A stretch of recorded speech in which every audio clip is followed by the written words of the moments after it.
Olá, muito boa tarde. A Igreja Católica assinala este domingo o Dia Mundial do Migrante e Refugiado. Uma problemática que diz respeito cada vez mais à sociedade europeia e que o Papa quer ver refletida neste dia sobre o horizonte da misericórdia. É o que propomos nos próximos minutos, a partir de textos da Bíblia que são lidos nas missas deste domingo. São para isso convidados do programa Eclésia Frei José Nunes, professor na Faculdade de Teologia da Universidade Católica Portuguesa, e o padre Nélio Pita, pároco de São Tomás de Aquino, em Lisboa. Muito boa tarde. Boa tarde. Obrigado por estarem neste programa. Começar precisamente por este tema dos refugiados, padre Nélio. Que proposta é esta que o Papa faz e, sobretudo, que problema é este ao qual é impossível permanecer indiferente? É engraçado se nós recordarmos assim, de uma forma muito sucinta, o ano 2015, há uma imagem que vem ao de cima, que é a imagem dos refugiados, e talvez de todas as imagens, há uma em particular, que é a criança que morre na praia. Foi a palavra escolhida pelos portugueses que participaram numa votação, 31% escolheram a palavra refugiado como a palavra do ano. É um problema espinhoso que nos deve incomodar. Aliás, eu sublinhava precisamente também nesta mensagem do Papa a palavra interpela-nos, porque a tendência que nós temos é para nos habituarmos às realidades. Nós vimos as notícias, nós tornamos mais ou menos indiferentes àquilo que vamos vendo. Hoje ficamos um pouco incomodados, amanhã já não nos lembramos daquilo que vemos. E o Papa, precisamente, procura contrariar esta realidade, dizendo que este acontecimento deve interpelar-nos, e deve interpelar-nos não num sentido teórico, mas bem concreto. E fez propostas concretas o ano passado, e agora vem recordar essas propostas, para que as comunidades se organizem para dar resposta concreta a estes irmãos que estão em dificuldades. Diz de uma forma bem clara nesta mensagem que são irmãos como nós. Isto é, não são pessoas do outro mundo. Às vezes vemos os refugiados como se fossem pessoas de Marte ou do planeta. Não. São pessoas como nós. São pessoas que procuram condições de vida com dignidade, como nós, portugueses, e nós todos temos um familiar, um primo, um irmão que emigrou, olhem, e que imigra. Eu sou do meio, sou da Madeira, e agora ouço muitas pessoas a dizerem, olha, saiu, deixou, fui para a Inglaterra. Portanto, essa realidade existe entre nós e, portanto, nós devemos ter um comportamento que é, no mínimo, coerente. Se nós vamos para outros lugares e lá fazemos a nossa vida, nós temos que assumir que outros irmãos, diferentes de nós, que nos desafiam, é verdade, que nos inquietam, que quando chegam cá também possam viver e nós ajudarmos essas pessoas a viverem uma vida digna. Aliás, a propósito de uma coisa que está a dizer o padre Nélio, a questão de nós não sermos indiferentes a esta realidade. Essa palavra indiferença aparece por duas vezes nas últimas duas mensagens do Papa antes desta dos refugiados, que é do dia 1 de janeiro, do Dia Mundial da Paz, vence a indiferença, conquista a paz, e na da Quaresma do ano passado, contra a indiferença. A questão da indiferença realmente tem sido muito um tópico, não é? Destes discursos, destes apelos do Papa. No sentido de nós realmente, pois, não ficarmos indiferentes diante da realidade crua dos refugiados. E nesse aspecto, o padre Nélio estava a dizer com toda a verdade que também nós fomos refugiados e fomos imigrantes e somos refugiados em muito lado. E se olharmos para a Bíblia é uma história de refugiados. O que é que foi Israel no Egito? Eram imigrantes e refugiados. E o próprio Cristo, a Sagrada Família. O que é que a Sagrada Família não teve que fugir à pressa para o Egito? Mas Jesus nasceu em Belém. Eles estavam imigrantes. Tão imigrantes, do norte do país de Nazaré para Belém, tão imigrantes que nem tinham casa onde ficar. Tiveram que ficar num estábulo, não é? Quer dizer, a história da Bíblia, o povo de Deus também foi para a Babilónia, cativeiro. Deportado, quer dizer... E com estes casos todos da Bíblia, digamos assim, da Palavra de Deus, isso também nos ensina que sempre houve sofredores, imigrantes, refugiados, que Deus, de alguma maneira, embora de maneira às vezes um bocado invisível, sempre os acompanhou e sempre procurou que eles conseguissem vencer e conseguissem uma terra onde corre leite e mel. E a Europa agora é procurada também, enfim, com esse objetivo, não é? Sim. E a propósito disto da indiferença, eu por acaso acho inacreditável como é que há tanta gente, apesar de tudo, que está muito reticente e com o pé atrás em relação aos refugiados, quer dizer... O Papa dele também a respeito de comunidades cristãs. Exatamente, quer dizer... uns é porque podem vir terroristas no meio. Os terroristas há em todo o lado, quer dizer, isto não é... ou porque vêm trazer-nos problemas e tirar empregos ou não sei o quê. Meu Deus, quer dizer, que tanto medo, tanto... E aqui merece a pena também... O Papa alerta precisamente para pessoas que sem escrúpulos, que exploram estas pessoas. É uma coisa que infelizmente existe. Isto é, quando há uma desgraça, há sempre os abutres que aproveitam essa desgraça para se alimentarem. E essa tendência pode haver também entre nós. E é preciso que ficar claro que a Igreja, como espaço de misericórdia, o Papa diz, logo no início, citando a bula da misericórdia, que há alturas na vida em que nós somos chamados a olhar de uma forma muito especial para o sofrimento dos outros, para ser expressão da misericórdia de Deus. Este é o momento em que a Igreja concreta, as nossas comunidades, são chamadas a ser a expressão da misericórdia de Deus. Concretamente. Senão... andamos aqui quase numa esquizofrenia, a professar uma coisa e depois a ver outra, que, evidentemente, não leva a lado nenhum. Eu acho que há coisas positivas, vale a pena falar. Por exemplo, eu ainda há pouco tempo li, foi há poucos dias, um diário, um jornal regional, e muitas vezes estão ligados à imprensa cristã, não é? Falava de comunidades locais onde se estão a organizar comunidades cristãs para famílias que estão a dar o nome e a dizer quantas pessoas podem receber. Mas, felizmente, que até não são só comunidades cristãs, há autarquias, a gente tem em vida esta... que, sei lá, desde Bragança até não sei onde, até Olhão, olha, nós podemos receber 7 famílias, olha, e realmente isto é bonito, são gestos de misericórdia, é a misericórdia em ação, não é? Feita por crentes e não crentes. Um tema que o Papa convida a que esteja presente nos encontros das comunidades cristãs deste domingo, e as leituras que aí se escutam nas Eucaristias. Vamos agora o Evangelho, onde se apresenta o milagre de Jesus quando inicia a sua vida pública, não é? Antes de pedir o vosso comentário e análise ao texto, vamos escutar este texto do Evangelho de São João. Naquele tempo, realizou-se um casamento em Caná. E estava lá a mãe de Jesus. Jesus e os seus discípulos foram também convidados para o casamento. A certa altura faltou o vinho. Então a mãe de Jesus disse-lhe: "Não têm vinho." Jesus respondeu: "Mulher, que temos nós com isso? Ainda não chegou a minha hora." Sua mãe disse aos serventes: "Fazei tudo o que ele vos disser."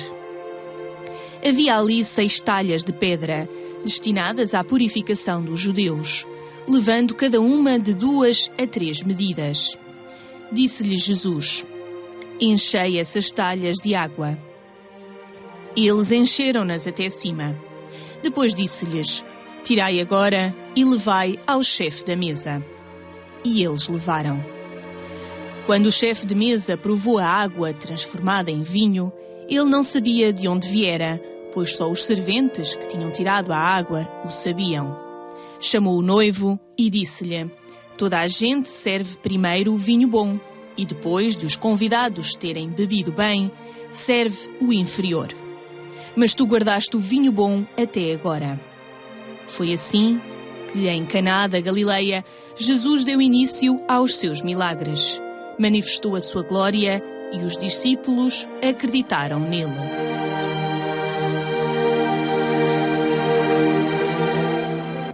Frei José Nunes, nesta narrativa, o que é que interessa separar entre, enfim, a história, o enredo e a mensagem que quer traduzir? O Paulo é mesmo um exegeta, um teólogo, um especialista da Bíblia. Pois, lá está. Nós temos que olhar para este texto realmente não de uma maneira histórica, não é? Quer dizer, como se fosse uma narrativa histórica, cronológica, narrativa de tudo o que se passou exatamente, mas como um texto que nos ensina muitas coisas, e muitas coisas mesmo. E até do ponto de vista, relativamente a essa questão da história. Quer dizer, isto não é para duvidarmos, mas há aqui coisas estranhas, não é? Quer dizer, isto não há dúvida nenhuma. Porquê é que só São João, sendo uma coisa tão importante, porquê é que só São João é que conta este milagre? São Lucas, São Mateus e São Marcos não falam disto. Ainda por cima, São João diz que é o primeiro milagre de Jesus. O primeiro a gente não esquece. Eu costumo dizer, quando joguei a bola, o primeiro gol que eu marquei, eu não me esqueço. Foi no campo do Oriental, de cabeça, não sei, isso eu não me esqueço. O primeiro amor que a gente tem, quando é adolescente, o primeiro beijo que a gente dá, a gente não esquece, quer dizer, não é?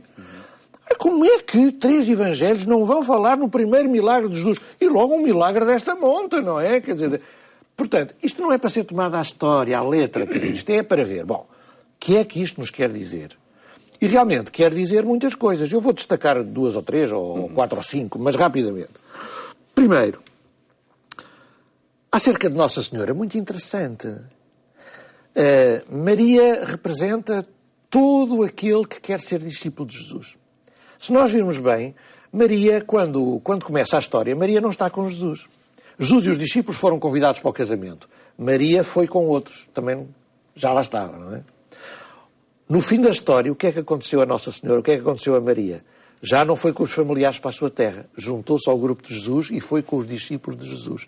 Esse é o percurso que Nossa Senhora teve que fazer, como que deixar de ser a mãe carnal de Jesus para ser discípula de Jesus, para aprender de Jesus. Não é ela já que tem que dar ordens a Jesus. Olha que eles não têm vinho, como quem diz, resolve-lhe o problema. Maria tem que fazer um percurso. Ela tem que deixar de ser a mãe que diz o que é que ele deve fazer para ser a discípula que ouve e se põe na escola de Jesus. Isso é o que todos e cada um de nós somos chamados a fazer. Depois a questão do vinho. O vinho talvez até em 2 sentidos. Primeiro, há aqui 2 vinhos. Há o vinho antigo, que não é tão bom, e o vinho novo, que é maravilhoso. Ora, isto são claramente também um ensinamento sobre o Antigo e o Novo Testamento. Jesus é o vinho novo, Jesus é o Novo Testamento. Não é? Já não é e que é muito melhor que o Antigo, não é? Bom, depois o vinho, no casamento faltou o vinho. O vinho é sinónimo de alegria. Ora, no casamento pode faltar a alegria. Jesus está no casamento para que não falte o vinho, isto é, para que não falte a alegria. E nesse aspecto, o casamento é uma figura, uma metáfora da vida de todos nós. Nós, na vida, pode-nos faltar a alegria. Pode-nos faltar o gosto de viver. Ou por doenças, ou por dificuldades económicas, ou por depressões, ou por aqui. Pode-nos faltar o sentido, o gosto de viver.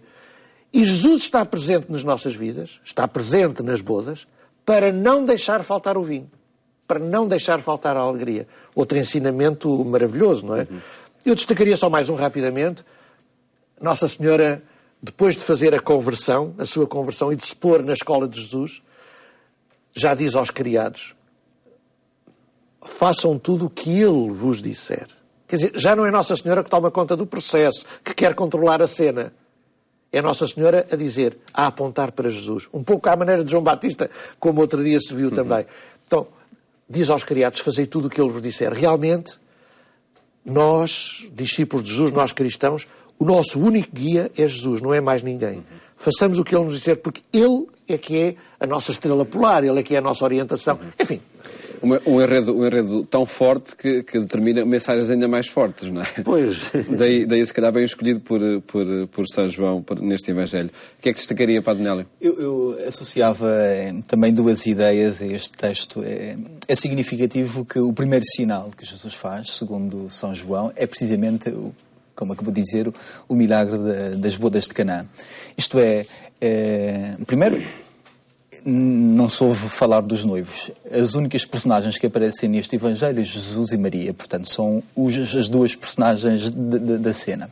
E neste contexto da alegria, o início da sua atividade como uma atividade cheia de entusiasmo. Isto é, a boa nova só pode estar associada ao vinho novo da alegria. A boa nova não pode ser proposta com sofrimento, com imposição, com rigidez. Só quem está apaixonado por esta boa nova é capaz de contagiar os outros com a alegria. Isto é um aspecto que me parece fundamental. Se falta a alegria, nós não contagiamos, não convertemos, não transmitimos a boa nova. O segundo aspecto tem a ver, de facto, com Nossa Senhora. há ali uma carência, há uma falha, há um problema para resolver e Jesus resolve esse problema por iniciativa de Nossa Senhora. Jesus responde de uma forma aparentemente ríspida, não é? Ó mulher, ainda não chegou, o que é que tens a ver com isso? O que é que tenho a ver com isso? Ainda não chegou a minha hora. Portanto, é preciso saber que esta expressão mulher não é uma expressão de desprezo pela mãe, mas é apresentando Maria como a segunda mulher, a nova Eva, aquela a partir da qual nasce uma nova história. E é interessante que Jesus executa aquela que é a vontade, aquele pedido da mãe. A mulher desaparece, como já foi referido, de todo o Evangelho, só volta a aparecer numa cena comovedora junto à cruz, em que Jesus, junto à cruz, volta a dizer à mãe, que eu acho uma coisa arrepiante: mulher, de novo, mulher, eis o teu filho. Filho, João, és a tua mãe. Portanto, há aqui um processo de transformação total. Maria aparece como uma figura importante, mas ela não é adorada na Igreja. Ela é venerada, ela é admirada, ela é a nossa mãe, foi-nos dada como mãe de todos os discípulos, como exemplo de discípulo perfeito, mas ela é isso mesmo, um discípulo. Ele é que é o Deus, o nosso amor. Uma mensagem que passa também através deste texto do Evangelho, que aqui queremos analisar, assim como outros dois textos. Muito bem. Vamos a essa análise, eles são lidos nas missas deste domingo. A primeira leitura é do livro de Isaías, no capítulo 62. Que horizonte se traça, que terra é essa, que promessa é essa para a quem se há de chamar predileta, não é? Pois, este texto, exato, essa terra predileta, a desposada, a mulher do casamento, é o povo de Deus, digamos assim, é Israel, e Deus é o esposo fiel. Nesse aspecto, poderia haver aí uma ponte entre o Evangelho, que fala de um casamento, de umas bodas, embora nunca fale dos noivos, e aqui esta primeira leitura que fala também de um casamento, de uma predileta, de uma desposada, que é Israel, que é o povo de Deus, face ao seu marido, ao seu noivo fiel, que é Deus. No Antigo Testamento, assim como Jesus tem muitos títulos cristológicos no Novo Testamento, filho de Deus, filho de David, profeta, servo, sacerdote, filho do homem, etc, pastor. Também no Antigo Testamento há vários atributos a Deus. Deus é pai, Deus é mãe também, Deus é pastor, Deus é libertador, Deus é muita coisa. E também é esposo. Neste caso, é o esposo. Esta ideia de falar da relação de Deus com os homens como uma relação amorosa a partir da realidade humana do casamento, de um homem e de uma mulher que se amam, é? Portanto, é uma transferência, uma tentativa de transposição da nossa experiência humana para falar de Deus e das relações de Deus connosco. Mas, claro, num superlativo mais aperfeiçoado. É que enquanto nós, homens e mulheres, na Terra, muitas vezes nas nossas relações amorosas, no casamento, somos infiéis uns aos outros, Deus é permanentemente fiel a nós, não é? E isso, e a fidelidade é esse alimentar do amor do tempo, quer dizer, não é apenas não ser infiel, não é cometer infidelidades, ser fiel é alimentar esse amor no tempo e, portanto, mandando sempre achas para a construção da fraternidade permanentemente entre nós, enfim, como Deus faz connosco. Pode, Nela, você comentar este texto? Muito brevemente, de facto, neste dia em que se fala dos refugiados, nós vemos imagens das cidades como Alepo completamente destruída e nós podemos fazer a transposição. Jerusalém tinha sido invadida, o povo tinha sido levado como escravo para a Babilónia e, portanto, olhavam para esta cidade completamente arrebentada e as pessoas perguntavam-se: isto vai ter solução? Isto é uma terra arrebentada, sem jeito, sem vida. E o profeta tem o cuidado de dizer: não, este tempo vai passar, esta vai ser a minha esposa, vai voltar a ser encantadora, vai ser sedutora, porque eu olhei para ela. Evidentemente que este casamento realiza-se em Jesus, de uma forma metafórica, e esta aliança, nós, como já foi dito, somos chamados a renová-la. Há uma aliança com Deus que nós somos chamados a viver diariamente na minha vida. E essa aliança tem que ser alimentada. Como uma relação entre um homem e uma mulher tem que ser alimentada, também eu tenho que alimentar a minha relação, a minha aliança com Deus. Para que não me torne uma cidade também deserta e abandonada. Uma análise ao texto da segunda leitura que se escuta, de São Paulo aos Coríntios, no capítulo 12. Há diversidade dos dons espirituais, mas o Espírito é o mesmo. Pois, o Espírito Santo, nós acreditamos que lá está como desce em nós no batismo, como desceu no batismo de Jesus, e faz de nós sacerdotes, profetas e reis. E, portanto, o Espírito Santo tem imensos dons, imensos frutos, que dá a cada um, e depois esses dons e frutos devem traduzir-se nas comunidades cristãs em serviços e ministérios. E, portanto, uns dedicam-se mais a uma coisa, outros dedicam-se mais a outra, uns em serviços mais internos das comunidades, outros mais no serviço para o mundo, para a sociedade, não é? Mas, realmente, essa realidade que nós vemos no Novo Testamento, que existia muito nas primeiras comunidades cristãs, isto é, nas primeiras comunidades cristãs, realmente os cristãos eram muito ativos e quase todos trabalhavam. Depois isso perdeu-se um pouco e ao longo dos séculos houve um reducionismo muito grande para concentrar todos os serviços e ministérios no bispo, padre e diácono. Não é? Ao fim de todos estes séculos, o Concílio Vaticano II veio voltar a falar do sacerdócio comum dos fiéis. Voltou a lembrar que todo o cristão é sacerdote, profeta, rei. Portanto, todos podem fazer coisas dentro e fora da Igreja, não é? Fred? Faz favor. Esta construção da comunidade é sempre um desafio constante. Quem é pároco também experimenta muito. Evidentemente, porque há carismas, há dons que depois têm que, digamos assim, encaixar, como aquilo que São Paulo diz, no bem comum. Eu acho que São Paulo elabora aqui uma espécie de aquilo que nós chamamos hoje critérios de eclesialidade. Porque aparece alguém que é carismático, porque aparece alguém que tem um dom especial. Então vamos lá ver se isto realmente funciona como digamos, um dom. E a Igreja vai aprofundar isto. Primeiro, para o bem da comunidade. Isto para o bem da comunidade. Se não é para o bem da comunidade, se é para o bem do próprio, o que acontece? Ou para o bem do grupo, e a tendência às vezes dos grupos é viverem para si mesmo, se não é para o bem comum, isso não existe uma clareza na profissão da fé, no testemunho, evidentemente que não cumpre os critérios de eclesialidade e, neste sentido, quem lidera as comunidades muitas vezes tem que ter a tarefa desagradável, árdua, que é dizer: vocês não estão no caminho certo. Pois. Um desafio muito concreto. Têm que mudar a postura, senão têm que ir para outro clube. Um desafio muito concreto que emerge destes textos e que, por certo, neste domingo também provoca a reflexão nas comunidades. Agradeço terem estado aqui no programa Eclésia a fazer esta análise e mais logo siga o programa Eclésia também na rádio, na Antena 1, pelas 22h45. Votos de boa tarde, bom fim de semana. Até a próxima segunda-feira, se Deus quiser.